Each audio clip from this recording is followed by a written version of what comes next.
आपण एक गोष्ट बऱ्याच जणांकडून ऐकतो की कुछ पाने के लिए कुछ खोना पडता है.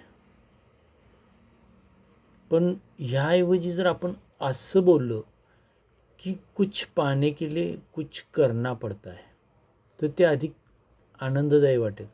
एक उदाहरण सांगतो. जर आपण असं म्हटलं मुलांना की तुला जर चांगले मार्क मिळवायचे असतील तर तुला झोप गमवावी लागेल. म्हणजे कुछ पाने के लिए कुछ खोना पडता है. चांगले मार्क मिळवायचे तर झोप तुला गमवावी लागेल किंवा कमी करावी लागेल. तर तो इम्पॅक्ट कसा वाटतो बघा. आणि तेच जर आपण असं म्हटलं, तुला जर चांगले मार्क मिळवायचे असतील तर तुला अधिक अभ्यास करावा लागेल. तर ही सेंटेन्स कशी वाटते बघा. म्हणजे पहिल्या याच्यामधून आपण ताण निर्माण करतो किंवा असं निगेटिव्ह विचार असतात.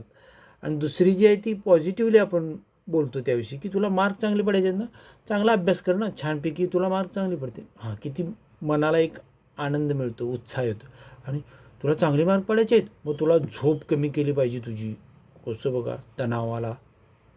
म्हणून ही जी सेंटेन्स आहे ना, कुछ पाने के लिए कुछ खोना पडता है, ह्याऐवजी आपण जर असं म्हटलं कुछ पाने के लिए कुछ करना पडता है, तो अच्छा आहे.